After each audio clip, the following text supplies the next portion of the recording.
Bonsoir à tous. Merci beaucoup d'être venus si nombreux en une journée où il ne se passe rien en France. Donc, une journée d'une banalité particulière. Donc, merci à tous d'être ici. Je m'appelle Yez Ranem, je fais partie du Bloc national. Et aujourd'hui, l'objectif est de réfléchir un peu ensemble sur comment on peut transformer, évoluer, résister, nous adapter à ce pays, mais dans un cadre fiscal, légal, financier et tous les points d'éléments. Donc, on a vraiment la chance aujourd'hui de recevoir Karim Dahel. Je pense que beaucoup d'entre vous, au nombre de mains serrées, le connaissent déjà, mais pour vous donner rapidement un aperçu, Karim est avocat. Il est le président du comité de suivi des mesures du GAFI, qui est le groupe d'action financière. La principale mission du groupe d'action financière de lutter contre... Au Liban. Au ministère de la Justice. Voilà. Je le laisserai. Tu feras, toi, le résumé après le. Mais surtout, en fait, c'est de lutter contre un fléau dont on vit beaucoup au Liban, qui est le blanchiment d'argent et la lutte contre le terrorisme, assez d'actualité. Et donc, au sein du ministère de la Justice au Liban, il a cette mission. Il est surtout le fondateur de l'ALDIC, qui est une association libanaise visant à promouvoir l'éthique et la conformité fiscale. C'est des mots particulièrement intéressants pour le Liban, donc je les répète pour qu'on les rappelle. Promouvoir l'éthique et la conformité fiscale en informant les citoyens sur leurs droits et surtout sur leurs obligations. Et je pense qu'on a tendance un peu à oublier la deuxième partie du jeu, on va en parler plus en détail. L'objectif de ce soir, c'est vraiment de rentrer dans le détail sur la partie financière. Nous aborderons les sujets suivants: l'adoption de la loi de restructuration bancaire, qui a été votée il n'y a pas très longtemps, donc fin juillet 2025, les pressions fiscales et budgétaires imposées par le FMI, pour qu'on rentre un peu dans le rang, et le rôle central du ministère de la Justice dans la mise en conformité du Liban. En février 2025, un comité dédié a été formé par le ministre Adel Nassar, qui est intervenu il n'y a pas très longtemps aussi et avec qui on est très en contact, pour superviser le plan d'action du GAFI, et c'est là où tu es en train de diriger ce département. Bien évidemment, il y a aussi l'enquête française visant Najib Mihati, symbole des pressions et de la vigilance internationale. Juste en termes de housekeeping, on est libanais, on a tendance à vouloir s'exprimer à tout moment. Je vous proposerai, moi, de vous donner la main pour vous exprimer de temps en temps. On va essayer de dérouler, on a 1 heure de conférence ensemble, donc, et c'est 4 blocs. À la fin de chaque bloc, je vous inviterai à réagir pendant quelques minutes, histoire de finir à temps et de pouvoir profiter après du moment. Je ne peux pas commencer sans remercier Marc qui nous reçoit aujourd'hui. Marc qui est dans le coin. Merci. Marc est l'entrepreneur libanais, dont type, qui tient jusqu'au bout, qui résiste, qui est résilient, etc.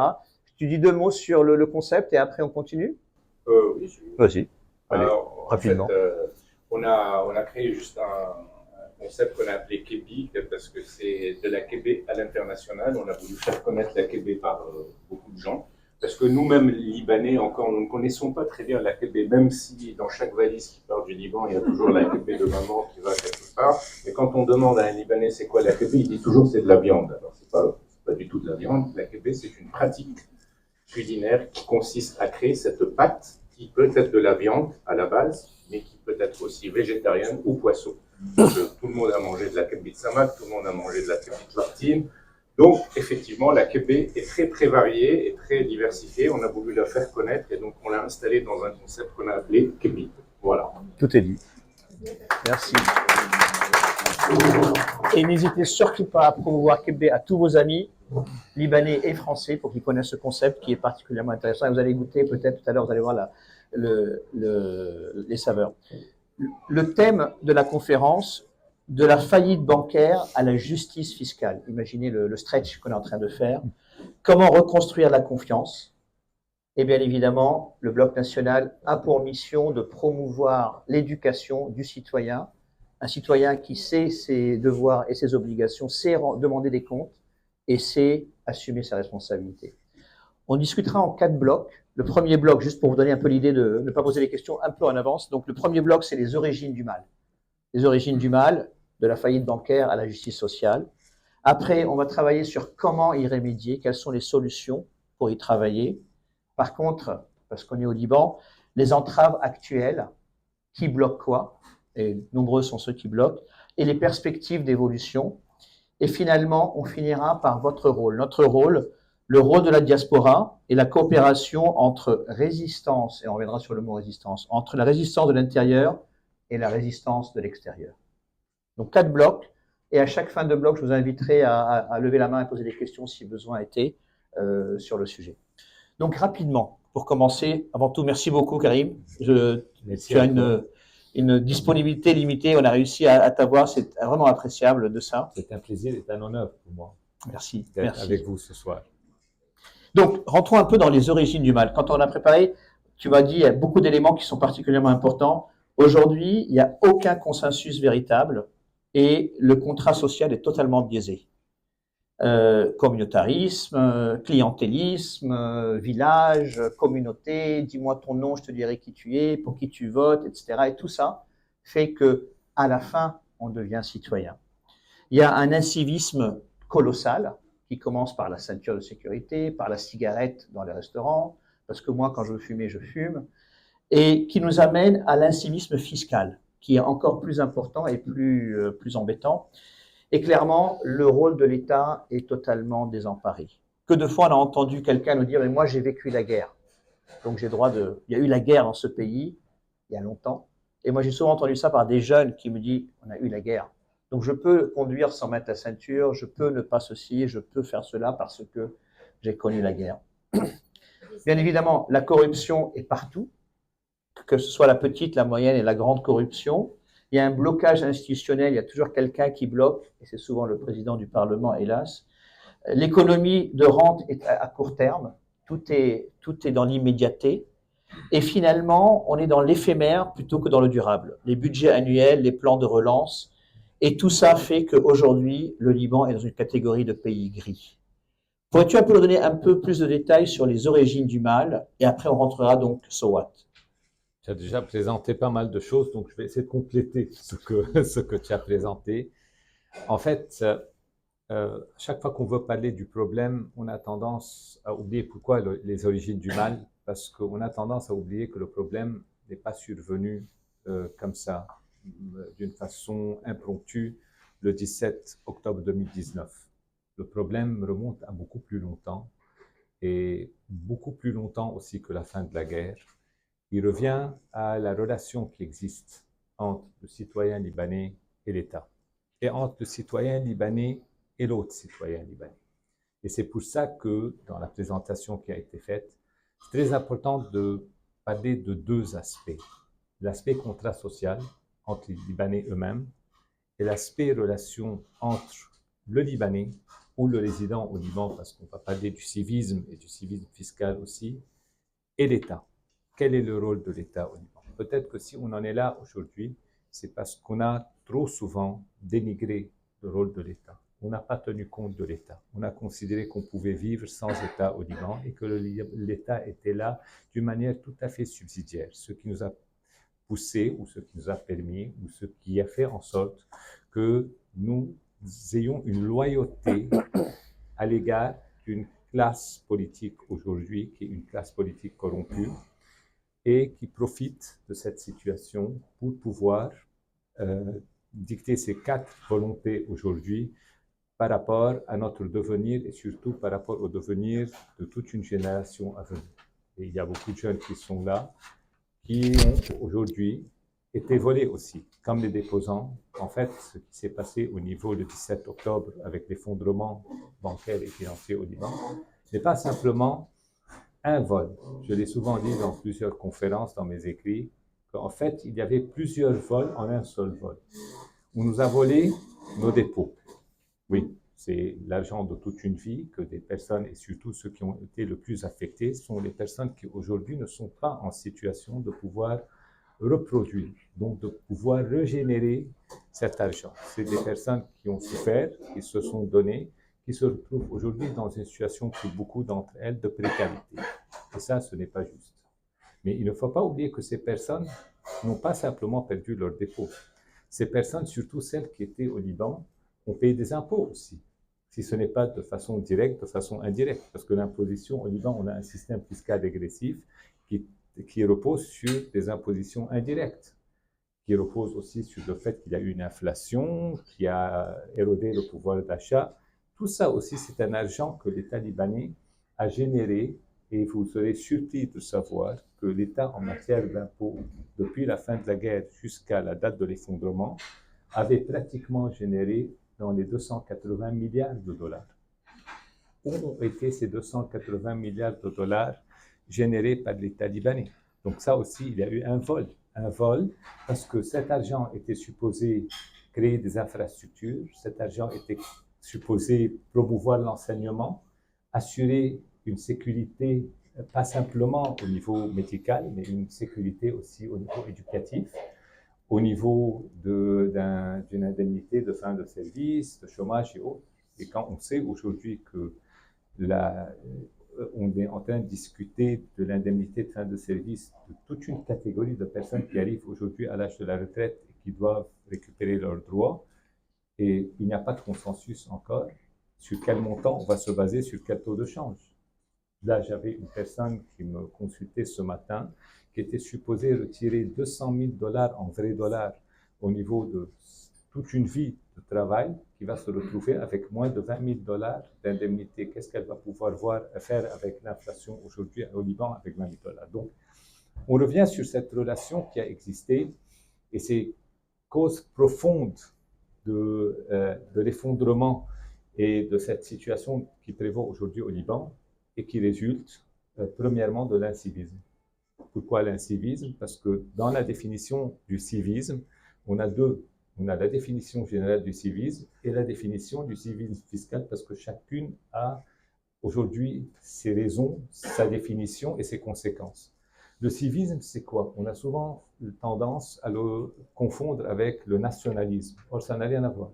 Le civisme, c'est des personnes qui vivent dans un même territoire ensemble, qui ont convenu de se conformer aux lois et aux règlements de ce territoire. Ça peut être des citoyens, ça peut être des résidents qui résident au Liban de façon tout à fait légale. Or, est-ce que nous avons respecté les lois et les règlements au Liban? Chacune et chacun d'entre nous. On a souvent tendance à mettre la faute chez les autres, à dire oui, c'est les autres. C'est comme en matière, et je vais parler de l'évasion fiscale maintenant, toujours c'est les autres. L'évasion fiscale, c'est des régions qui ne payent pas des impôts. C'est des gens qui sont protégés qui ne payent pas. Je vais vous prouver que non. L'évasion fiscale, c'est chacun de nous qui la faisons d'une façon tout à fait régulière. Donc, l'incivisme, c'est la même chose. Est-ce que nous respectons aujourd'hui, est-ce que nous ne prenons pas un contresens pour pouvoir gagner 3 minutes par rapport à la situation? Est-ce que nous ne payons pas des pots de vin pour faire faciliter rapidement, pour faire marcher une formalité? Il n'y aurait pas eu de corrompus au Liban s'il n'y avait pas de corrupteurs. Donc, les corrompus, c'est les corrupteurs qui ont facilité. On voulait se donner bonne conscience en disant non, c'est des paiements de facilité. On les fait simplement pour pouvoir speeder une formalité. Or, ce n'est pas le cas. Donc, le mal est en nous. Nous avons vécu depuis l'indépendance jusqu'à aujourd'hui une situation d'incivisme chronique. On n'est pas d'accord sur les lois qui nous régissent. On n'est pas d'accord sur les règlements. Chacun considère que ces lois sont les lois imposées par d'autres. Donc, communautarisme, clientélisme et autres. L'incivisme fiscal, c'est la même chose. C'est le fait de payer, de déclarer, de payer ses impôts d'une manière tout à fait volontaire. Vous allez me dire, mais c'est de la folie. Au Liban, qui va aller payer volontairement et être content de payer ses impôts? Or, en fait, c'est ça le problème. C'est que nous, le Liban, il y a aujourd'hui 80% pratiquement d'impôts indirects, 20% d'impôts directs. Pourquoi? Parce que l'État, ça lui importe peu de savoir quelle va être la justice, comment pouvoir appliquer une justice fiscale entre les personnes, que les personnes payent de façon équitable selon chacun son pouvoir de contribution. L'État veut, j'ai des charges publiques, je vais les couvrir. Donc on en est encore à la mentalité qui prévalait en Europe avant 1920. Donc imaginez-vous, on a plus d'un siècle de retard sur les pays d'Europe. Donc au Liban, chaque année, le budget c'est ça. On a besoin de dépenses, on va aller chercher l'argent. Le plus facile, où on peut le puiser le plus facilement, c'est dans les impositions indirectes, dans les taxes, ce qui touche tous les gens. Mais le problème au Liban, c'est que les gens ne réalisent pas. Les gens payent. Moi, j'enseigne la matière à l'université. Je dis souvent à mes étudiants, eux se considèrent qu'ils ne sont pas contribuables. Je leur dis, vous avez quitté votre maison ce matin. Vous rentrez chez vous. Au minimum, chacune et chacun d'entre vous a déjà payé 80 $ d'impôts sur la journée. On remplit l'essence, on paye les droits d'assises. On achète un paquet de cigarettes, on paye des droits de 100% de taxes. On va déjeuner, on paye 11% de TVA. Avant, il y avait aussi la taxe de restauration. Et ainsi de suite. On va acheter des habits, on paye. Tout ça, c'est aujourd'hui des impôts qu'on paye à l'État. Mais qu'est-ce qui se passe au Liban dans un cercle vicieux? C'est le fait de ce refus de vouloir se conformer à ses obligations au Liban qui a fait en sorte que ceux qui sont au pouvoir ont profité de cet argent qui rentrait des impôts indirects pour pouvoir profiter de cet argent, faire des services personnalisés de clientélisme pour pouvoir fidéliser une base électorale qui va voter pour eux à chaque élection et sachant que nous avons au moins 50% d'absentéisme. Donc, ceux qui votent pour eux par clientélisme, et parce que ce n'est pas simplement le fait de prendre de l'argent, mais c'est aussi de faire rentrer dans l'administration des personnes qui votent pour nous. Nous avons une administration pléthorique aujourd'hui entre ceux qui sont en activité ou ceux qui sont aujourd'hui, qui touchent des indemnités en tant qu'anciens fonctionnaires. Nous avons 330 000 fonctionnaires aujourd'hui. Nous avons aujourd'hui les dépenses publiques de l'État, plus de 55% du budget 2026 qui va au salaire dans la fonction publique, sachant qu'ils ont été dévalués de leur montant, au salaire et aux indemnités. 55%. Nous avons des dépenses courantes, à part ça, de 89% du budget. Des dépenses d'exploitation, des dépenses d'investissement, tout ce qui est pour les gens, pour la population, pour les citoyens, ne dépasse pas les 11%. Pendant des années au Liban, avant la crise de 2019, les dépenses d'investissement étaient de 4%. Pour que vous puissiez avoir une idée, parce qu'il y avait le service de la dette qui rongeait aussi l'ensemble du budget. Et ça, qu'est-ce qui s'est passé? À aucun moment, à aucune élection, ni municipale, ni législative, les gens ont voulu demander des comptes à leurs députés. Tout le monde se targue aujourd'hui, certains, même hier, je disais dans le journal, aujourd'hui, certaines personnes se targuaient d'avoir défendu l'intérêt des déposants et qu'ils ont fait une croisade pour les déposants et ainsi de suite. Moi, je les ai vus au Parlement, comment ils spoilaient le droit des déposants. Comment ils ont annihilé toute possibilité à l'époque, en 2020, de pouvoir garantir la récupération à 99% des déposants de 100% de leurs dépôts. En 2020, 89%. Comment on fait? Il y avait dans le secteur bancaire et avec la Banque du Liban, il y avait 34 milliards, 33 milliards et quelques de réserves obligatoires. Il y avait 49 milliards de créances dans le secteur privé. Donc, les 34 milliards se sont retrouvés à 8 milliards avec ce qu'ils ont payé sur les subventions et ainsi de suite, ou les 9 milliards qu'ils ont transférés à certaines banques pour qu'elles le payent ou qu'elles transfèrent de l'argent aux personnes aujourd'hui favorisées. Et vous avez les créances qu'ils ont donné la possibilité aux gens de venir les payer à 1500 livres, quand bien même les taux étaient à beaucoup plus haut.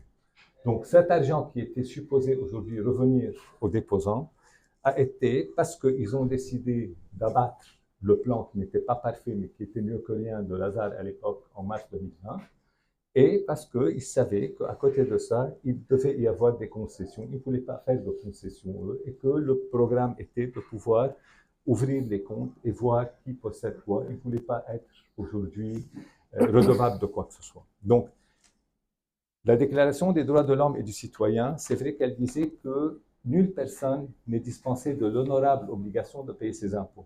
Mais ce que les gens n'ont pas lu, c'est que 2 articles plus loin, cette Déclaration des droits de l'homme et du citoyen disait que nul n'est dispensé de l'honorable obligation de suivre les dépenses relatives à l'impôt qu'on a payé. Donc, on est aussi bien de rendre compte pour de demander des comptes. Ça, c'est le jeu de la démocratie, qu'on n'a jamais connu au Liban. Donc, au Liban, on croyait qu'on ne payait pas d'impôts. On était très content de frauder parce que la corruption, l'incivisme, c'était des sports nationaux chez nous. C'était dans la mentalité. Donc, celui qui arrivait à ne pas se conformer à la loi, on l'appelait intelligent. Celui qui allait se conformer à la loi, on l'appelait abruti. Chatara. Chatara. Exactement. Chatara. Moi, j'en ai fait les frais pendant des années. Même mon père me disait, tu n'es pas normal. Et Mani Chatir. Donc, dans le principe, le résultat est ce que nous voyons aujourd'hui, cet effondrement. Donc, ça, l'incivisme, la bureaucratie, et il ne faut pas aujourd'hui se leurrer. Si ce pays n'a pas vu réellement de vrais investissements, et on parlait de l'éphémère, tout a été dans l'éphémère. Même les investissements étaient des investissements, ils continuent à l'être des investissements éphémères. On crée un restaurant pendant 1 an, puis on le referme, on fait des gains, on fait un return sur investment en 1 an au plus, et on le ferme. Il n'y a aucun projet productif. Dites-moi qui vient au Liban pour un projet d'écotourisme, qui vient au Liban pour créer une usine, qui vient au Liban pour créer des projets d'agroagriculture, malgré le fait que le Liban est un pays porteur. Il y a eu un plan qui a été payé par le gouvernement libanais, qui est le plan Mackenzie, qui a vraiment étudié en profondeur quels sont les points compétitifs du Liban, là où le Liban peut être compétitif au niveau international. On n'a jamais mis ça en œuvre. Moi, je me souviens, parce que cette tendance, si vous voulez, ou ce changement dans l'optique sociale du Liban s'est produit après la fin de la guerre. Il y a eu un consensus à l'époque, et ce qui me fait peur, c'est qu'on revit la même chose aujourd'hui. Le consensus à l'époque a été on ne va pas s'embarrasser avec des questions de principe. On doit aller rapidement pour remettre des choses à zéro et essayer de démarrer. Ce n'est pas grave s'il y a des gens qui sont morts. Il y a eu 150 000 personnes qui sont mortes pendant la guerre, 300 000 personnes qui ont été blessées ou handicapées, plusieurs personnes qui ne sont pas revenues, qui ont été disparues, 1 million de personnes qui ont émigré. Ce n'est pas grave. L'important, c'est de pouvoir tout reset et recommencer à nouveau. Or, pour recommencer à zéro, on est obligé d'être réaliste et objectif. Il y a des gens qui sont là, qui sont en place, qui sont les seigneurs de la guerre. On va leur demander d'enlever leur treillis, de mettre une cravate avec un costume, de devenir président de l'Assemblée, président du Conseil des ministres, député, ministre, et ainsi de suite. Et c'est comme ça que ces gens qui ne connaissaient que le mal, après avoir détruit le pays, ont mis le pays à sac et ont volé le pays. Karim, on reviendra sur les entraves actuelles dont tu viens de parler particulièrement. Moi, j'ai 2-3 messages que tu as dit qui me paraissent particulièrement forts. 330 000 fonctionnaires, 55% du budget de l'État par le premier jour, globalement. Oui, et je vais te dire où est le problème. Le problème, c'est au niveau de la redevabilité. Moi, j'étais au Parlement, je représentais l'ordre des avocats dans toutes les lois financières qui devaient être débattues. Maintenant, depuis, on m'a barré la route au Parlement, je suis persona non grata comme dans les médias parce que j'ai une mauvaise influence, d'après ce qu'on estime. Donc, quand j'étais au Parlement, il y avait des discussions en 2017 de la loi sur le financement de l'échelle des salaires à l'époque, qui a mené là où nous sommes aujourd'hui, en grande partie. J'avais prévenu, moi et d'autres personnes avec moi, du risque de pouvoir adopter une loi pour le financement qui n'était pas étudiée, où il n'y avait pas une étude d'impact économique. Et les financiers et les économistes entre vous savent de quoi je parle. Une étude sans savoir des mesures qu'on prend, quel sera leur impact par la suite, positif ou négatif. C'est le minimum qu'on puisse faire. Moi, j'ai assisté au Parlement, c'était ahurissant. Un jour, j'écrirai toutes mes mémoires sur ce que j'ai vu. Ils avaient besoin d'équivalent de 200 millions de dollars ou 400 millions de dollars. Ils ont demandé au directeur des recettes au Parlement, on était au Parlement dans une des séances des commissions, ils ont demandé comment on peut récupérer ces 200-400 millions de dollars. Ils ont commencé à réfléchir, on augmente l'impôt sur le revenu, non, ça va créer un problème avec les gens, ils vont pas voter pour nous. La TVA, non, parce que le FMI ne le voudrait pas. Bon, la TVA, combien ça nous donne si on augmente un pourcentage? 1% de TVA en plus ou 2%, combien ça fait? Ils ont fait la règle de 3. Si l'année passée, on a eu en TVA 1 milliard et quelques, si on augmente de 2% sur les 11%, ça nous fait tant. Très bien, adopté. Efficace. Adopté. C'est comme ça que ça se passe au Parlement, je vous le dis. Je ne vous raconte pas, je ne badine pas, c'est la vérité, c'est comme ça que ça se passe. C'est comme ça qu'ils adoptent les lois au Liban. Et je vais donner un exemple. Je peux vous en donner plusieurs exemples. Donc, je reviens aux 330 000. il y a eu dans la loi, pour pouvoir un peu mitiger les choses, il y a eu un engagement que très bien, à part le fait qu'on va augmenter les impôts, il faut faire un effort au niveau des public expenditures, c'est-à-dire des charges et des dépenses inutiles. La première des choses à faire, on arrête le fait de pouvoir engager des gens dans l'administration qui était déjà pléthorique à l'époque. Article 21 de la loi numéro 64 sur 2017 interdit à toutes les administrations d'engager un fonctionnaire, quelle que soit l'optique, que ce soit par un engagement à long terme ou même contractuel. Il y avait les élections un an plus tard, en 2018. Ils ont engagé 15 000 fonctionnaires. Et les partis aujourd'hui qui se targuent en disant non, on n'a pas été partis à ce qui s'est passé, à l'effondrement, parce qu'il y avait à l'époque d'autres partis, et la Moumena. Il y a des preuves dans un rapport de la Cour des comptes que ces partis-là ont fait rentrer dans un ministère où eux étaient l'équivalent de 600 personnes. Mais ce rapport est où? Il est aujourd'hui de la Cour des comptes, au Parlement, dans la commission du budget et des finances. Ils ne veulent pas le sortir parce que ça incrimine tout le monde. Personne n'est exempt de reproches. Tous les partis et toutes les Ketalnibi qui sont là, toutes ont eu aujourd'hui des gens qu'ils ont intégrés dans l'administration et qui a mené à là où nous sommes aujourd'hui. Donc tout ça, c'est parce que... Je t'arrête, Karim, juste pour entrer un peu dans la deuxième étape. Est-ce que quelqu'un a une question juste sur la partie de les causes? Je pense que tu as très très bien décrit, hélas, la situation, mais juste pour donner l'opportunité à une seule question, allez-y.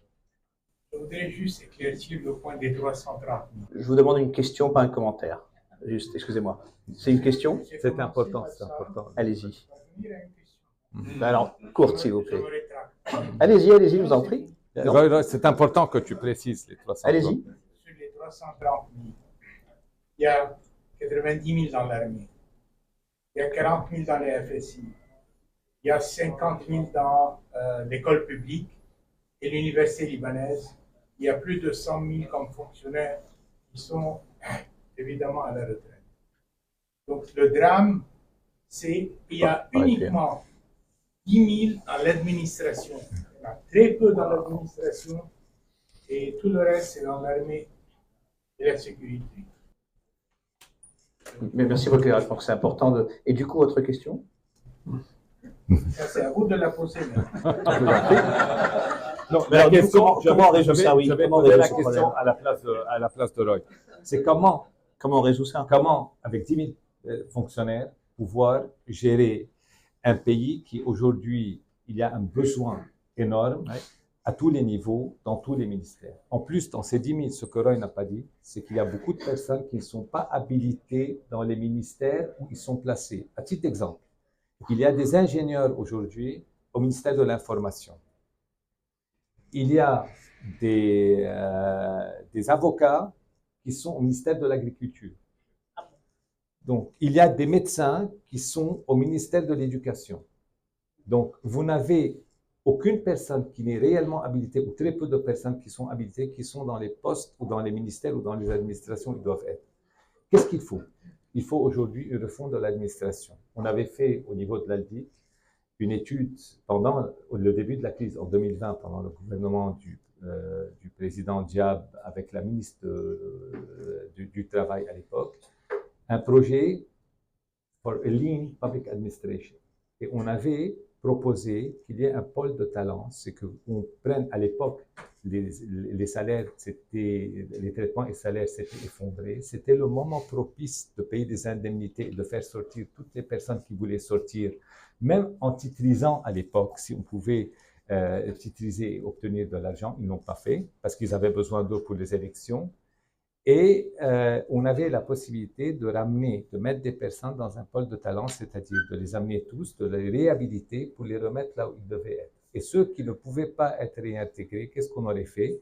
On les aurait mis dans le secteur privé par le biais de la loi sur le PPP, Public and Private Partnership. Donc aujourd'hui, on a des solutions. Mais le problème, maintenant on va en parler dans la troisième partie, le problème c'est que personne ne veut mettre en application. Pourquoi? parce que chacun, ce qui les intéresse, c'est de pouvoir le clientélisme, les élections. On vit au Liban chaque année dans l'attente de nouvelles élections. C'est-à-dire qu'on finit les Qui élections. arrive bientôt. C'est comme ici en France, ceux qui reviennent de leurs vacances. Ils repensent aux prochaines vacances. Donc, on est dans la perspective des nouvelles vacances. On vit dans la perspective des nouvelles vacances. Au Liban, on finit des élections, on commence à se préparer pour les prochaines élections. Mais entre-temps, on ne fait rien.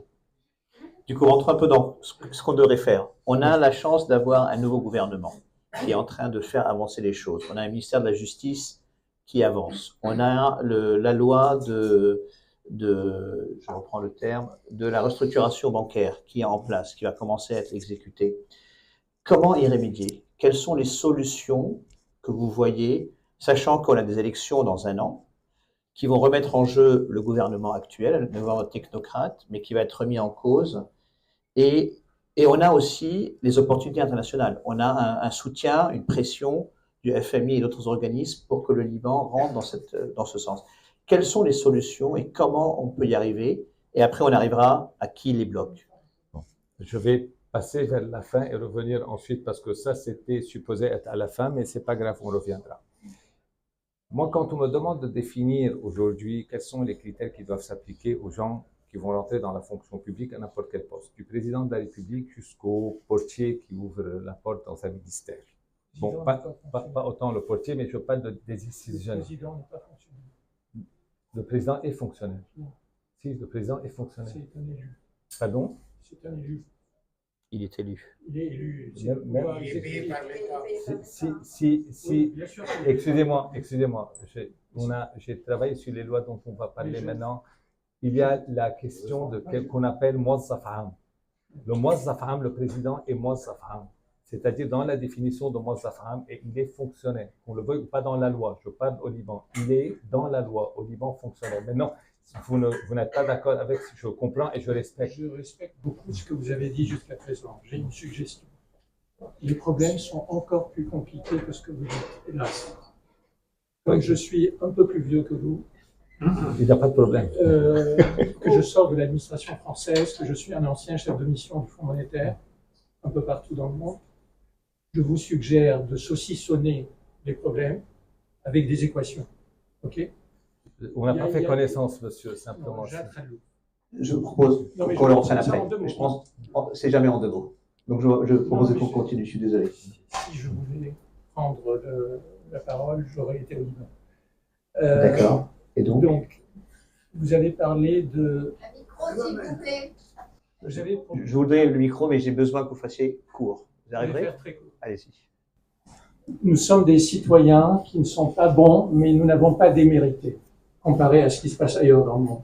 Ok? Il y a des circonstances qui sont difficiles au Liban, et je peux vous dire les 5 étapes, les 6 étapes qui ont tué la citoyenneté. La dernière, c'était Ta'if. Quand on saucissonne le pouvoir exécutif comme un conseil d'administration, on arrive à des blocages. Je m'étais permis de dire ça à mes amis, Georges Orme, Samir Frangillier et Ressan Salam. Okay? C'est passé à la trappe. La deuxième chose, c'est que la faillite de l'État libanais, elle est due à des situations très objectives. J'ai un article qui est en lecture libre sur l'Orient le jour, à mon nom, en février 2020, où j'ai expliqué la mécanique. Donc, il faut revenir à comprendre la mécanique. Maintenant, pour sortir de ce trou, pourquoi est-ce qu'on veut sortir du trou? On pourrait tous émigrer, mais il y a des gens qui ne peuvent pas se permettre d'émigrer. C'est comme à Gaza, il y a des gens qui meurent. Il faut s'en occuper. Okay? Donc, vous voulez faire de l'éducation. C'est très complexe et je vous suggère de poser des questions très détaillées. Monsieur a raison, mais on ne peut pas tout ramener à la corruption. C'est pas la lutte anticorruption qui est très compliquée qui va régler le problème du Liban. Voilà, merci beaucoup. J'en prie.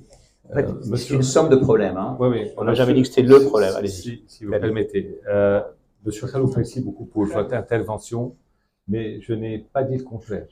C'est-à-dire que ce que vous avez dit, moi, je ne peux pas, dans le cadre de mon exposé, parler de tous les problèmes.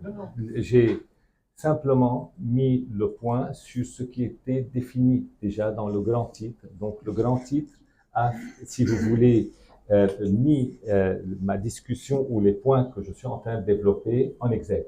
Donc il y a d'autres points. Taïf sort du cadre aujourd'hui parce que c'est dans le cadre institutionnel. La discussion aujourd'hui n'est pas sur les problèmes institutionnels que nous avons. Oui, et moi je n'ai pas dit aujourd'hui que les Libanais tous doivent immigrer, pas du tout. Au contraire, on l'a dans la 4e partie et la 5e partie, les solutions et ce que je préconise, on n'est pas encore arrivé. D'autre part, je ne suis pas en train de dire que le citoyen aujourd'hui, et lui, a démérité, pas du tout. Moi, je clame le contraire, je dis que les Libanais ont beaucoup résisté, mais moi je dis qu'il faut aussi regarder les vérités en face. Il faut se remettre en question pour pouvoir changer les choses. Nous ça fait des années qu'on reprend les mêmes habitudes sans réellement mettre le doigt sur la plaie pour pouvoir essayer de changer les choses. Et c'est pour ça, donc, je continue là où je disais au niveau du président jusqu'au plus petit fonctionnaire de l'État, et je me base sur la définition qui a été donnée dans les lois, et je peux vous donner les lois qui donnent cette définition, la loi 189 sur 2021, la loi 175 sur 2021, la loi 306 sur 2022. Toutes ces lois définissent aujourd'hui qui est le fonctionnaire.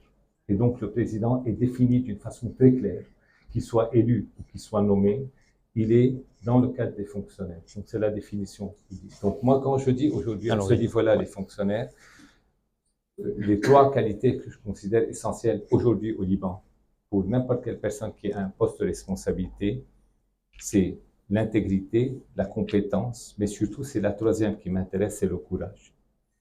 Beaucoup de personnes vont se fâcher de moi, parmi elles, des personnes qui sont au gouvernement. J'ai beaucoup d'amis au gouvernement actuel.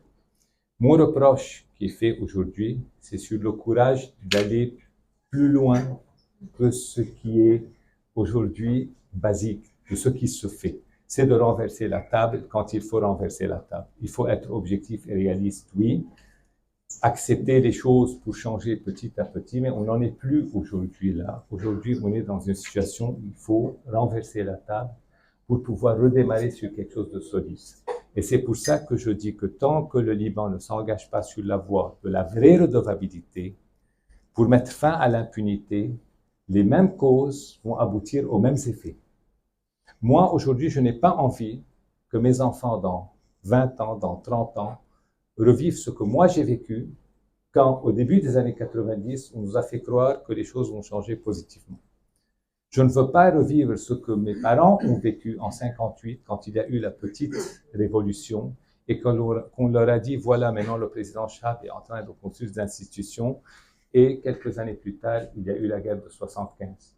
Je ne veux pas revivre ce que mes grands-parents ont vécu à la fin de la Première Guerre mondiale quand on leur a dit, voilà, maintenant c'est le mandat, c'est le Liban, le grand Liban, et on va redémarrer, le Liban va être un havre de paix, il va être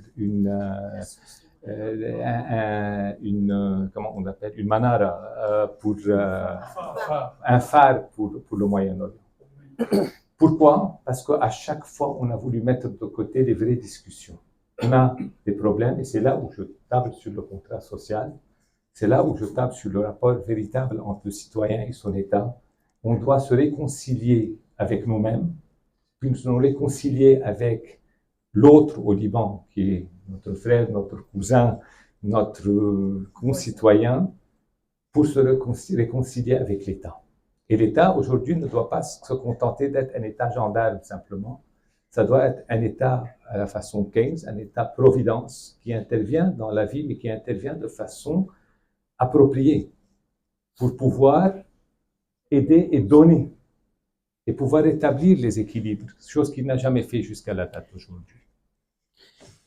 Tu parles de renverser la table. J'aime beaucoup les 3 termes, intégrité, compétence et courage.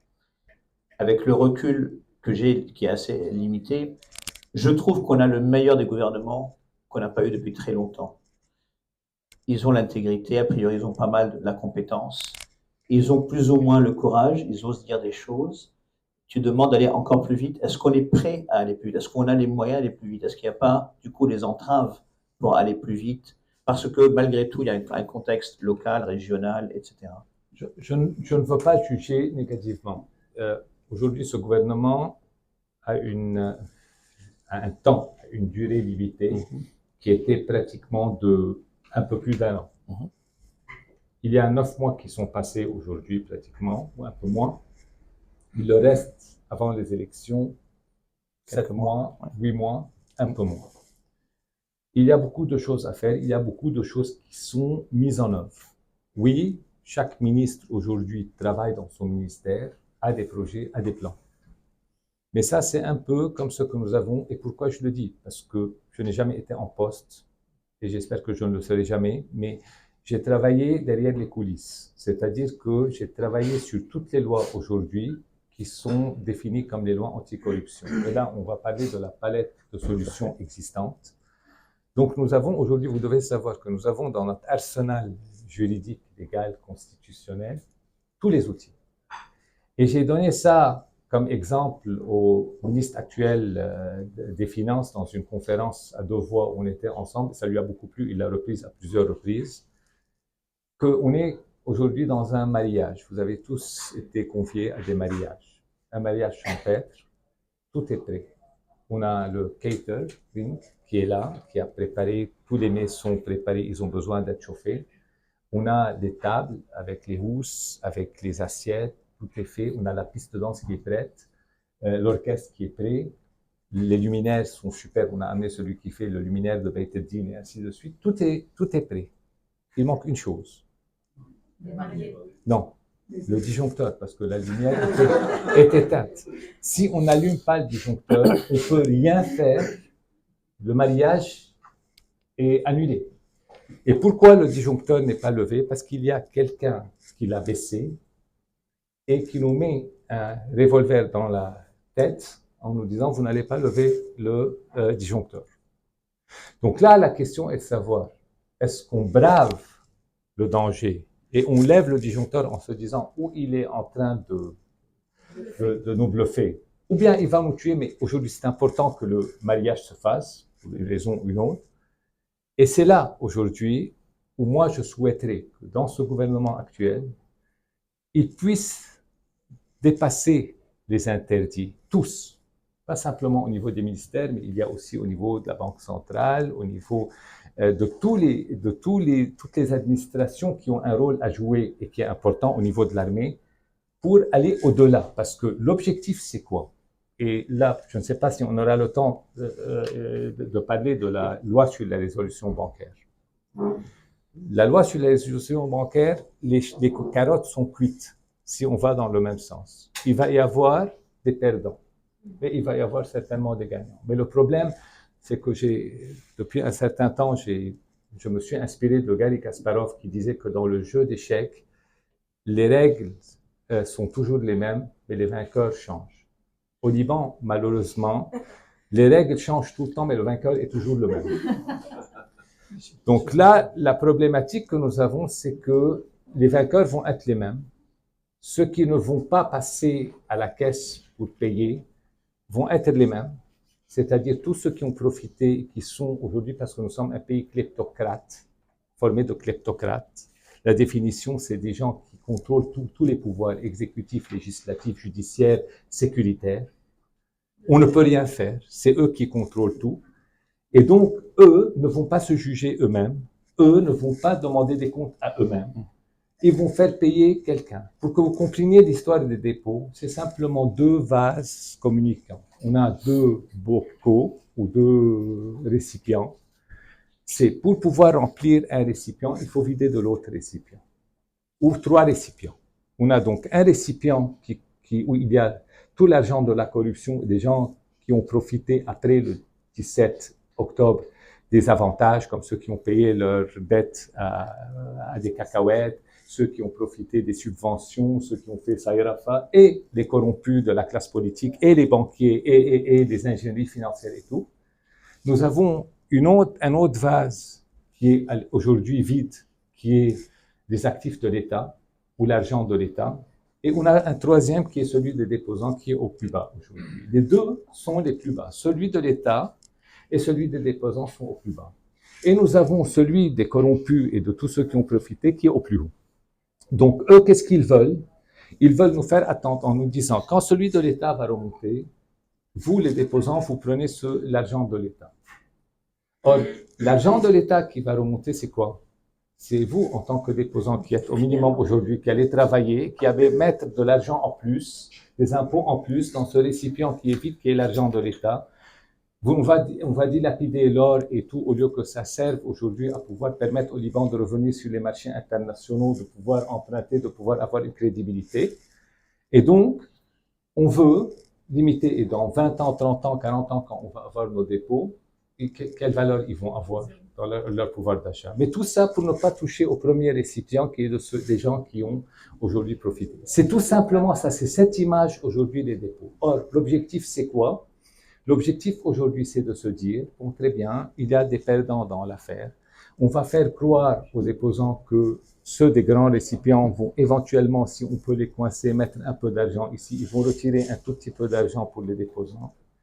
Et donc, leur faire croire que l'État, son récipient, va monter pour pouvoir mettre de l'argent. Et en fin de compte, avec le temps, on va oublier. D'ailleurs, aujourd'hui, dites aux déposants qu'on va vous augmenter les retraits de $800 à $1,200 et considérons que c'est une victoire. Bien sûr.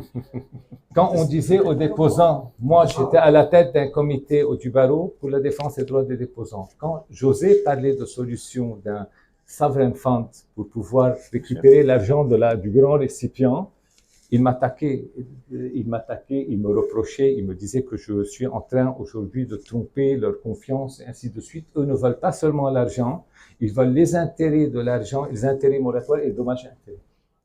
Karim, on va rentrer dans la dernière partie sur So What, comment on peut arriver là. Par contre, est-ce que quelqu'un... Oui, dans le fond. Il y a monsieur qui a une question. Ah, pardon. J'arrive après, je prendrai une autre question dans le fond aussi. Moi, je suis tout à fait d'accord avec vous, M. Karim, sur le sujet, comme quoi ce qui est le plus important, c'est le courage. C'est vrai. Je crois que la situation dans laquelle nous sommes aujourd'hui, c'est comme quoi que les déposants, les personnes qui sont dans le récipient 1 et 2 et 3, ce sont des gens qui sont en train d'agir de peur, pas de courage. D'accord? Et je crois que les gens qui sont dans le récipient 1, ils sont perdants aujourd'hui et ils vont perdre davantage, même si devant les 2 et le 3, ça va se voir pourquoi ils sont gagnants. Je vous explique. Non, excuse-moi, quelle autre question? Pardon? Plutôt que expliquer votre question, vous avez une question? Mais c'est là. Il faut que j'explique pour arriver aux questions. Je voudrais que vous fassiez court, s'il vous plaît. Allez-y, Yalla. La première chose qui sont perdants, le numéro 1, c'est qu'on voit depuis 6 ans, ils n'ont pas créé de la richesse. Personne ne travaille avec eux. Aucun pays occidental est en train de mettre, ou quelqu'un de l'extérieur est en train de mettre son argent dans les banques. La deuxième chose, ils sont dépendants depuis 6 ans, ils sont dépendants sur un marché liquide, cash économique. Qui est la personne qui est intéressée par le cash économique dans le monde? Qui est intéressé par le cash économique? Ce sont les mafiosi. À votre avis, ils vont venir au Liban quand? Et qui va être le premier et le plus important parmi eux? Nos mafiosos ou les nouveaux venus? Du coup, la question c'est qui sont les mafiosos? Qui sont les mafiosos? Ça ne monte pas. Je vais rebondir sur la question de monsieur. Oui, non, mais ça va plus loin. La question de monsieur va plus loin. Et en fait, je voudrais éclaircir, je ne sais pas si ça répondra à votre question. J'ai eu la chance en 2015 de participer à un séminaire du FMI où je représentais le ministère des Finances à l'époque. Il m'avait délégué sur les États fragiles. Et je n'ai pas gardé mes constatations pour moi. J'ai vu les chiffres, j'ai vu les critères et j'ai compris en 2015, en voyant notre déficit commercial, notre déficit de la balance des paiements, notre déficit budgétaire, les 3 déficits, donc ce n'était pas un twin deficit, c'était un triple déficit. J'ai compris que nous étions logés pas simplement aujourd'hui dans la catégorie des pays fragiles, mais on était très proche des pays faillis. Et j'ai écrit, vous avez des articles que j'ai écrits dans l'Orient le jour, dans Nahar, dans Saphir, dans toutes les langues, même en anglais, dans Daily Star, partout, pour pouvoir prévenir. Et j'ai prévenu les gens à ce moment-là en disant qu'on a un effondrement proche, prenez vos précautions, ou essayer de faire. Et à l'époque, j'ai compris aussi autre chose. C'est que pourquoi le Liban n'était pas aujourd'hui laissé seul? Pourquoi les pays où la communauté internationale s'intéresse à nous? Parce que la France nous aime, parce que le président Macron pense à Saint-Louis? Non, c'est Philippe de Villiers qui pense à Saint-Louis. C'est Philippe de Villiers, c'est pas le président Macron. Le président Macron a des intérêts de la France qui sont tout à fait justifiés. Parce que le FMI nous aime, parce que les États-Unis, le président Trump wants Lebanon great again. Ce n'est pas le cas. Mais dans les pays fragiles, dans cette optique, et vous le savez au niveau du FMI, ils ont considéré que dans le monde, on ne pouvait pas laisser les pays fragiles devenir faillis parce que c'était un risque pour la région et surtout dans des zones stratégiques comme la nôtre. C'est-à-dire que le Liban aujourd'hui est stratégiquement dangereux pour la communauté internationale au monde entier s'il reste failli parce qu'il y a à ce moment-là un risque pour Israël, pour la Syrie, pour l'Europe avec des boat people qui vont s'en aller. Donc tout ce qu'ils sont en train de mettre en œuvre aujourd'hui pour nous va dans ce sens-là, dans leur intérêt, pas dans notre intérêt. Mais il y a un blocage qui demeure. Et ce blocage, c'est là où je vous dis, c'est que même si eux poussent aujourd'hui ou ne vont pas donner de l'argent, bon, il y a des limites aujourd'hui à leur patience. Le FMI, moi je suis en rapport avec le FMI. À chaque fois qu'il vient, je discute. Il ne va pas lâcher sur ces conditions. Pourquoi? Pas parce qu'il ne veut pas lâcher, parce qu'il est accroché, parce qu'il y a des specs, il y a des conditions auxquelles il ne peut pas déroger. La soutenabilité de la dette est une constante. C'est-à-dire quand aujourd'hui le problème dans la loi sur la résolution bancaire et sur la gap law se situe au niveau du fait de faire gober qu'il y a 16,5 milliards de dollars de dette de l'État parce que M. Salam, un jour avant de quitter, a voulu mettre 16,5 en compte. Et moi, je peux, autant que vous voulez défendre, j'ai écrit des articles sur ça, sur l'article 113 dont parle le gouverneur, je suis contre. Parce qu'aujourd'hui, on ne peut pas déroger à la Constitution. Il faut qu'il y ait aujourd'hui l'accord du Parlement annuel sur toute dette qui est enregistrée sur l'État. On ne peut pas, a posteriori, enregistrer une dette antérieure. Et je ne rentre pas dans les détails techniques. Donc, s'il n'y a pas soutenabilité de la dette, et qui va payer le prix sur la soutenabilité de la dette, si on ne prend pas de ce vase qui est les mafiosos, personne ne va donner, c'est l'État qui va payer le prix. Donc, tant qu'ils ne sont pas convaincus que quelqu'un doit faire des concessions, on va rester dans ce cercle vicieux et tourner. Qui va perdre? Ça fait 6 ans qu'on est dans cette situation. Quelle est la solution? On en parlera à la fin, parce qu'il y a une solution à la fin, on en reparlera. Très bien. J'ai une question dans le fond. Allez-y fort. J'aurais du mal à... Bonsoir. Vous avez parlé de mesures draconiennes après le 17 octobre. Avant un certain chaos au niveau des réformes. Monsieur a mentionné une certaine cache économique.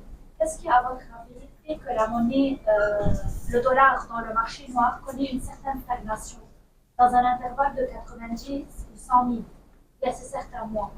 Pourquoi est-ce que ce dollar, au lieu de monter, parce qu'il y a une demande croissante pour le dollar, une offre et une demande qui définissent un marché, pourquoi le dollar connaît une certaine stagnation artificielle? Pourquoi le dollar a une stagnation artificielle alors qu'il y a une demande de plus en plus poussée, du coup il devrait augmenter? Je vais vous expliquer pourquoi. Parce qu'il y a un seul intervenant sur le marché. Aujourd'hui, nous sommes comme dans une économie dirigée. Il y a un décideur qui est la Banque centrale. Pourquoi? Parce que la Banque centrale, contrairement à ce qui se faisait à un certain moment à l'époque, la Banque centrale aujourd'hui, en accord total avec la bénédiction certainement du président de la Chambre, parce que au temps où ça a été fait, le gouverneur par intérim était proche de lui, le ministre des Finances était proche de lui, le président de la Cour des comptes était proche de lui, le procureur financier était proche de lui, et ainsi de suite. Donc, il avait une mainmise sur l'ensemble du système. Et il voulait donner l'impression que aujourd'hui les choses vont mieux. Il a fait en sorte que tout ce qui était, parce qu'il est au niveau du Parlement, donc il a pu faire passer des lois qui ont considéré que le taux de change pratiquement officiel est celui qui est défini par la Banque du Liban, donc à 89 500. Et ça a servi pour pouvoir générer des revenus d'impôt beaucoup plus importants. Ces revenus d'impôt importants étaient perçus en quelle devise ils étaient perçus, ou bien en livre libanaise, ou bien il a permis, et pour la première fois dans la loi de finances 2022, l'État libanais a pu percevoir des impôts en dollars ou en euros et a pu ouvrir un compte à la Banque centrale en devises étrangères. Le fait qu'il perçoive cet argent et que lui a l'exclusivité de l'émission de la monnaie, la Banque centrale a pu jouer sur le marché ce que faisaient avant les agents de change au temps de l'ancien gouverneur en coordination avec l'ancien gouverneur. Donc, lui récoltait l'ensemble des impôts, les mettait chez lui, il diminuait la masse monétaire qui était arrivée à 85 000 milliards, si je ne me trompe pas, et elle est redescendue à 55, 54 000 milliards, ce qui fait, avec cette baisse de la liquidité, il n'y avait plus de livres libanaises disponibles. C'est lui qui était le seul decision maker sur le marché. Donc, il a pu stabiliser à 89 500. Donc, aujourd'hui, changer la règle de jeu, immédiatement la devise nationale, parce qu'elle est aujourd'hui comme elle était. On rejoue les mêmes jeux qu'on a joués dans le temps. Et c'est ça ce qui est ahurissant. C'est que les gens ne réalisent pas qu'on utilise les mêmes méthodes, les mêmes jeux. Et aujourd'hui, on félicite les gens en leur disant « Voilà, vous avez réussi ». Sûrement qu'ils vont réussir si eux ont toutes les données et la main libre pour pouvoir décider de tout. Catastrophique. Répétition de la même histoire. Hein. Vous parliez 58, puis après la guerre, et puis maintenant on continue. Du coup, il nous reste un quart d'heure. Je ne sais pas si vous m'entendez encore. Il nous reste un quart d'heure. Je vais reprendre du coup 2 minutes. Du coup, dans le dernier quart d'heure qu'il nous reste, so what? Et du coup, dans le so what, la résistance. On parlait de la résistance, et moi je suis pas fan du mot résistance. Je préfère. Ou alors, on a beaucoup parlé de résilience. Le synonyme du mot libanais, c'est résilience. On en met des tartines. Première chose, résilience, résistance. Et deuxième élément, résistance de l'intérieur et surtout résistance de l'extérieur, de la diaspora. Ce que je voudrais souligner en premier lieu et montrer, c'est que si la volonté est là, si l'engagement est là, si nous avons confiance en nous et qu'on se dit on peut, yes we can, selon le slogan du président Obama, et que pas simplement yes we can, et on pense surtout à faire ça en commun. Pas chacun tire la couverture vers lui. Aujourd'hui, ce qui me fait peur dans le gouvernement actuel, c'est que ce que je constate, c'est que chacun voudrait lui s'identifier et qu'on dise de lui qu'il a réussi dans son poste. Ce n'est pas aujourd'hui des sacrifices mutuels. On peut se sacrifier dans son ministère au profit d'une cause qui est plus importante. Aujourd'hui, on doit travailler en groupe. On doit savoir travailler ensemble, les Libanais. Vous vous souvenez de ce qu'on disait? Jeter un Libanais seul, il créera un État. Jeter 2 Libanais ensemble, ils ne formeront pas une nation. Les fameuses phrases toutes faites, le Liban est fort dans sa faiblesse. 2 négations ne font pas une nation. Tout ça, on doit l'oublier. On doit aujourd'hui repartir sur des bases différentes. Suivre des exemples qui ont réussi.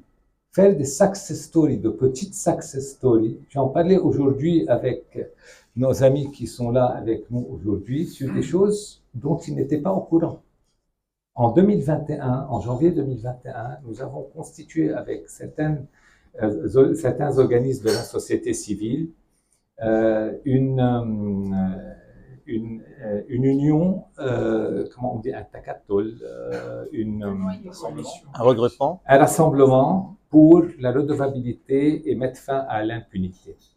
Et nous avons entrepris des choses dont je vais vous parler maintenant et dont vous avez dû entendre parler, mais aujourd'hui ça va vous étonner que ça ait été fait par ce noyau qui a travaillé sur ça. Par exemple, jamais vous n'aurez eu vent du rapport Alvarez and Marshall si ce regroupement n'avait pas fait une action devant le Conseil d'État pour obliger le ministre de l'époque à publier le rapport d'Alvarez and Marshall qui était mis dans un tiroir au ministère des Finances depuis des mois.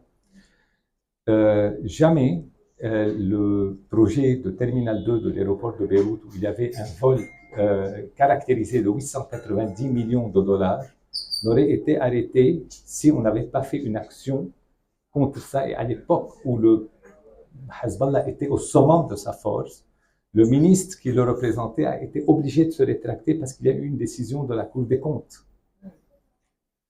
il n'y aurait pas eu aujourd'hui, l'État libanais n'aurait pas pris, ne se serait pas constitué partie civile pour pouvoir garantir les droits de tout ce qui est aujourd'hui saisi au nom de l'ancien gouverneur de la Banque centrale et qui pourrait être saisi d'autres personnalités parce que c'est dans le pipeline maintenant.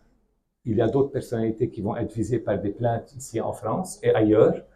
Si jamais il n'y avait pas eu, le Liban ne s'était pas constitué partie civile par des actions que personne ne connaît la difficulté de ces actions parce que le ministre des Finances, s'il y avait une contrepartie qui était payée aux avocats, c'était une incidence financière, le ministre des Finances devait donner son accord. Pour pouvoir éviter ça, qu'est-ce qu'on a fait? On a fait en sorte de pouvoir convaincre les avocats qui ont défendu les intérêts du Liban de le faire gratuitement. Mais malheureusement, et ça j'aimerais le signaler pour que vous puissiez comprendre, et quand je dis qu'on démérite, on ne démérite pas, où le Libanais pêche, c'est qu'on a fait une tournée pour pouvoir trouver des avocats, et surtout en France, ici, libanais, qui pouvaient défendre les intérêts du Liban gratuitement pour cette raison. Pas parce qu'il n'y avait pas d'argent à leur payer. On ne pouvait pas leur payer d'argent, sinon ça aurait été bloqué. Aucun avocat libanais n'a accepté de défendre les intérêts du Liban. On a été obligé de trouver deux grands avocats libanais qui sont Emmanuel Dewood et Patrick Ravo, qui se sont, eux, proposés gratuitement pour défendre les intérêts du Liban, sachant qu'ils n'avaient jamais été au Liban et qu'ils ne connaissent pas le Liban. Donc, toutes ces actions, et j'en passe parce qu'il y a beaucoup d'autres actions, ont été faites dans un travail collectif par ce regroupement d'associations civiles, de la société civile, qui continue aujourd'hui, parce que là, vous allez voir bientôt un rapport qui va apparaître sur le budget 2026, où on met le doigt sur la plaie, où on est en train de mettre en exergue les choses qui sont pénalisantes et dangereuses pour les contribuables et autres pour que les contribuables. Donc là, aujourd'hui, on a un arsenal de lois qui ne vient pas comme ça parce que les législateurs ont voulu le faire. Parce que chaque chose au Liban est faite par la force. Comment maintenant pour le GAFI et le FATF, et on en reparlera si vous voulez dans peu de temps, ça a été fait pour les lois anticorruption. Le Liban a été, après 2001, comme vous le savez, il y a eu la conférence de Paris. À l'époque, ils ont obligé le président Hariri à rentrer dans des lois, dans des réformes obligatoires. C'est ce qu'il a fait. Parmi ces réformes, il était demandé d'adhérer à la Convention des Nations Unies contre la corruption qui a été adoptée en 2003, Santiago. Et le Liban a adhéré en 2008. L'obligation était faite au Liban de faire passer un certain nombre de lois anticorruption. Aujourd'hui, vous voyez des députés qui vont vendre ça en disant à l'électorat, vous voyez, j'ai fait cette loi, cette loi, cette loi, cette loi. Or, ce n'est pas eux qui l'ont faite, c'est des lois qui ont été imposées. Et ces lois ont été travaillées et moi, j'étais parti à l'équipe qui a travaillé sur ces lois. On a profité d'opportunités. 2015, le Liban allait être mis sur la liste, ou il était sur la liste grise. Pour l'enlever de la liste grise, il fallait faire passer les lois contre le blanchiment d'argent et ainsi de suite. En 2019, il y a eu la Saoura, on a pu faire passer un autre arsenal de lois. En 2018, les élections de Paris 1, on a pu faire passer des lois. Aujourd'hui, tout cet arsenal de lois qui peut permettre de juger tous les corrompus est là. Il suffit, et parfois les gens ne le savent pas. Moi, j'ai donné l'idée. On commence par qui? Par ceux qui vont juger les autres, c'est-à-dire les juges ou les personnes qui sont dans des postes de responsabilité. Je donne des solutions ici. On a la loi pour l'enrichissement illicite. On l'a travaillé, mais c'est une peut-être des meilleures lois qui existent sur l'enrichissement illicite dans le monde parce que c'était vraiment des experts qui l'ont travaillé. On peut demander à l'autorité nationale de lutte contre la corruption d'ouvrir les déclarations de patrimoine qui se font maintenant tous les 3 ans. On a une loi qui a levé le secret bancaire. On a une loi qui demande aujourd'hui la transparence des registres publics. CG l'Aïkar et ainsi de suite, CG le Tijara. Donc, l'autorité nationale de lutte contre la corruption ouvre la déclaration de fortune, compare avec ce qu'il y a à la banque, compare avec ce qu'il y a dans le domaine. Vous me direz, oui, mais ils ont certainement envoyé leur argent à l'étranger. Oui. On a une loi, la loi 55 sur 2016, qui est passée, qui permet au Liban d'avoir toutes les informations sur tous les comptes de ces agents publics dans le monde entier, dans 180 pays. et on nous donne l'information en 24 heures. Ils sont obligés en 24 heures, on envoie aux autorités fiscales du pays, donnez-nous. Depuis 2017, toutes les banques où vous avez vos comptes, si vous êtes résident au Liban, toutes les banques envoient à leur autorité fiscale sur base annuelle toutes les informations, même la couleur de vos chaussures, ils la connaissent. Et qui doit demander ça? Vous dites, on n'a qu'à demander. C'est Les nous qui autorités demandons, c'est concernées. qui? Pour la loi 55, c'est le ministère des Finances ou aujourd'hui, par exemple, le tribunal compétent, si c'est par exemple le parquet qui est en train de juger d'une affaire. Donc, si on envoie aujourd'hui simplement pour pouvoir savoir, on a 580 juges à peu près, pas tous aujourd'hui sont dans des postes de responsabilité. Si c'est eux qui vont juger qui sont corrompus et qui ne sont pas, assurons-nous au début qu'ils ne sont pas corrompus. On commence par eux, on envoie les listes, on ouvre, on voit. Qui reste de ces 500, c'est les braves. Donc, on les garde, eux, pour qu'ils puissent juger les autres. On recommence par une autre catégorie, les fonctionnaires de première catégorie, les présidents de la République, actuels et anciens. Vous savez qu'aujourd'hui, on peut lever le secret bancaire avec la loi 306 sur tous les agents publics, du président jusqu'à la 4e catégorie. Tous les contracteurs avec l'État depuis 1988. Tous les présidents et membres du conseil d'administration des banques, plus les auditeurs, tous les présidents et membres du conseil d'administration des médias, tous les chefs politiques, tous les chefs des associations qui font de la politique.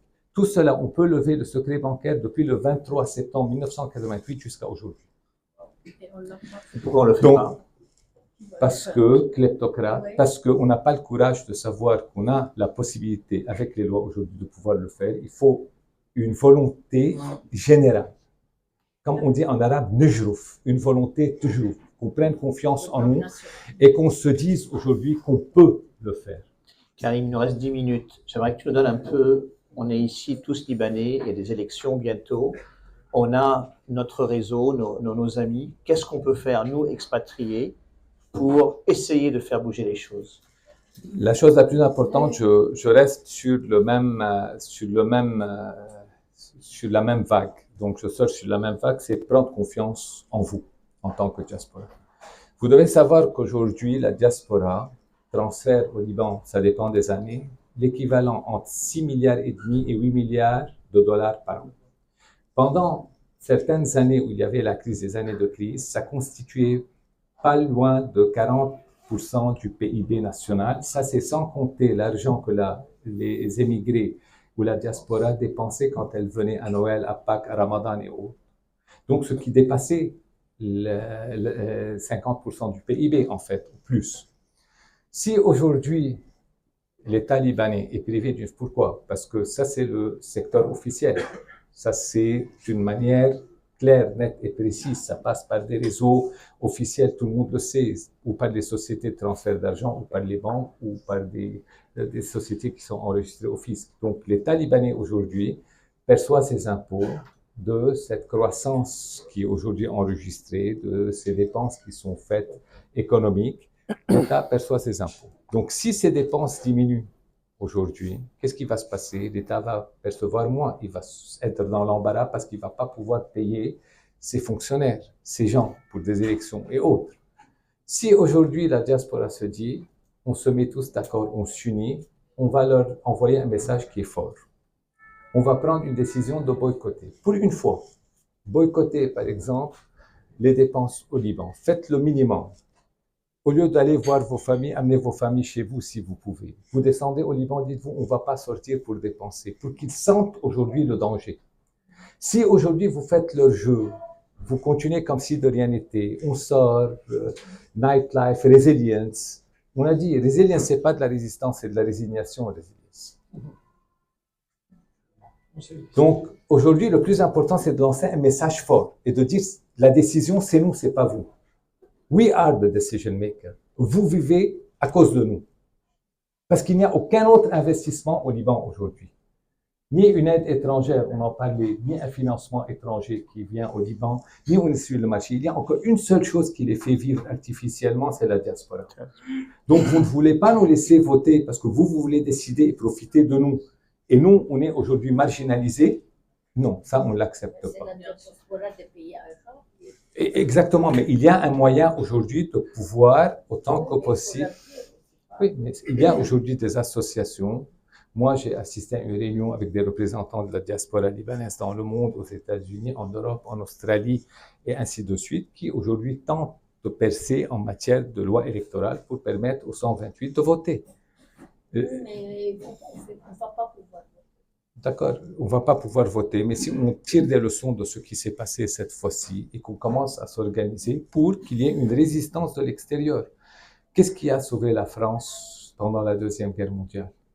Est-ce que c'est la résistance de l'intérieur seule qui a fait perdre la guerre aux Allemands? Pas du tout.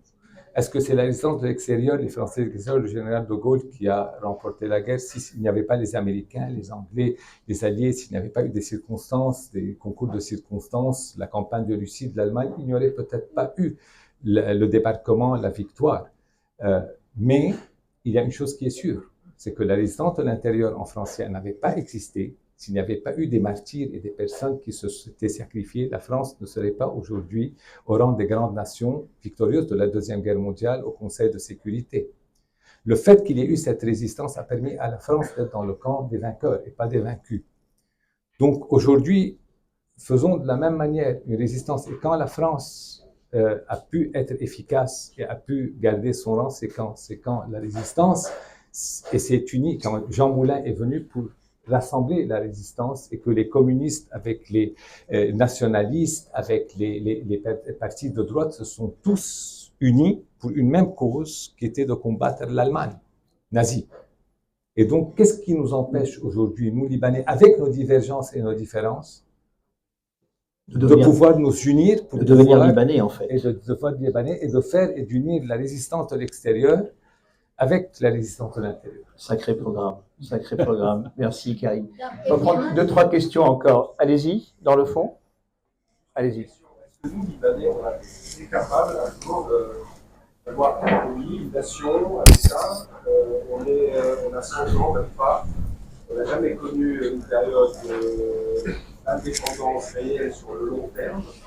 Est-ce qu'on est capable, comme vous parliez de divergence et de criticité on a eu une opportunité en 1958 avec le président Chab, pendant le mandat du président Chab qui a construit les institutions. Mais il a été écœuré en voyant qu'il fallait des vendeurs de fromage, parce que tous voulaient leur part de fromage. Il a été écœuré, il ne voulait pas remplir en 1964. Et donc, les choses ont commencé à se détériorer. Maintenant, vous vous fâcherez peut-être de moi, mais moi, quand on me pose la question, qu'est-ce qu'il faut faire? Il faut changer les dirigeants. Je réponds, et vous m'excuserez vraiment, mais ne le prenez pas au premier degré. Je dis non, il faut changer le peuple. Donc, pour moi, la solution aujourd'hui, c'est qu'il y ait un Lee Kuan Yew ou des Lee Kuan Yew libanais. Des Lee Kuan Yew libanais, c'est-à-dire qu'il y ait des dirigeants éclairés, intègres et propres. Fondateur de Singapour. Donc, il vient. Vous savez que Singapour est venu s'inspirer du Liban en 1970. Lee Kuan Yew a envoyé une équipe pour s'inspirer de l'exemple libanais. Il y a une histoire comme ça. J'ai rencontré une personne qui m'a dit elle avait un rendez-vous, c'était le patron de UBS. Il avait un rendez-vous avec Lee Kuan Yew. Lee Kuan Yew vient le voir et lui dit vous êtes Libanais, vous avez un côté oriental, d'où êtes-vous? Et ce monsieur a dit je suis Libanais. Et Lee Kuan Yew, et donc il avait que 15 minutes d'entrevue de la personne de UBS. Lee Kuan Yew, petit vieux monsieur qui marchait doucement, est allé voir.